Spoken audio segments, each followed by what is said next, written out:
This woman was about to die in 15 seconds. She was just shot by an unknown killer. When the bullet passed through her body, time suddenly stopped. She was surprised and didn't know what happened. At this time, the death god appeared and told her he could give her the last 15 seconds to take revenge before sending her to hell. How could she find the real murderer, make a revenge plan, and complete it in 15 seconds? The woman knows it's nearly impossible, but she is unwilling to quit and decides to have a try. Fortunately, the woman can start and pause time at will in 15 seconds. The first step is to look back to see the killer's face.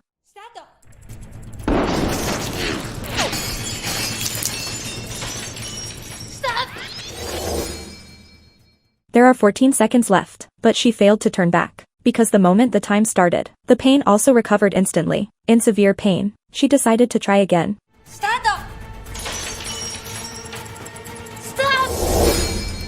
The woman succeeded at this time. When she turned back and saw the murderer, she was extremely shocked. The killer is her client's daughter, Kim. Kim's mother suffers from mental illness and must take regular medication to relieve her symptoms. The woman is her pharmacist. Since her mother's health has not improved, the woman gave her more medicine, but it didn't take long for her mother to die. Kim might blame her for her mother's death, so come to take revenge. But the woman knows she is innocent, so she plans to use the rest of the time to retaliate.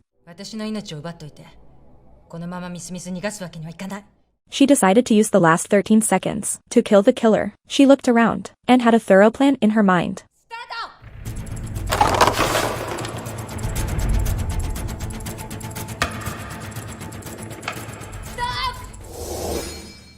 First, she knocked over the medicine powder so that when the killer came in, she would leave footprints, and the police would find out the murderer.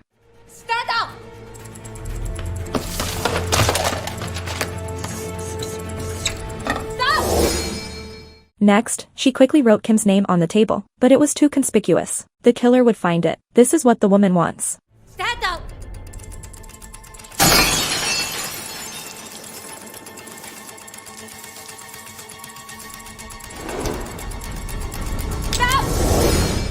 She threw away the pen in her hand, so that if the killer wanted to alter her writing, she could only use another pen, and the police would easily find writings are different. However, such a simple strategy can easily be identified by the killer. It doesn't matter, because the real purpose of the woman is to kill the killer.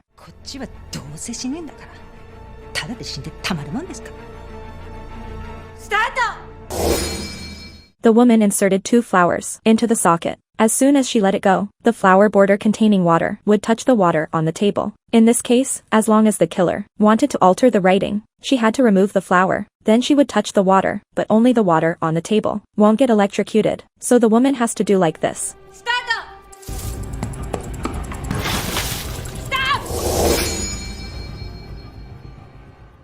In this way, the water on the table, plus the water on the ground, is enough to electrocute the killer. The plan was so perfect that even the death couldn't help but praise it. She wanted to use the last time to leave the killer's information to the police, but at this moment, an accident happened.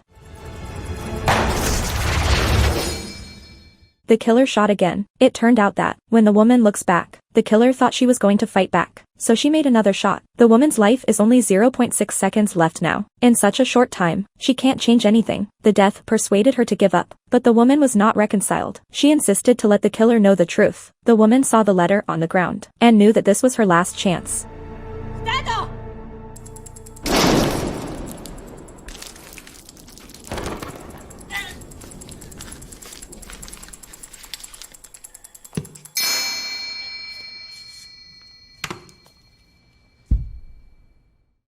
The woman died. The killer didn't know what preparations the woman had done, so she came in to find out. Looking at the killer and the trap that the woman had set up, the death smiled strangely. The killer saw the powder on the ground, afraid of leaving footprints, so she put on slippers. She found her name on the table, and wanted to take a pen to alter it. Suddenly she realized it was not the same pen. She saw through the woman's plan, so she picked up the pen thrown by the woman, and was about to alter the writing. But as the woman expected, she was electrocuted. But she didn't die and just got faint. When the killer woke up again, and heard the footsteps of the security guard outside, she quickly altered the writing, and when she was about to leave, she saw a letter in the woman's hand. She thought it was important evidence, so took it to flee the scene. When she opened the letter, she was shocked. It turned out to be her mother's letter. Her mother felt she was a burden to her daughter, and she refused to take medicine, so the condition became more and more serious. Knowing the truth, the killer felt regretful, and knelt on the ground and wept bitterly.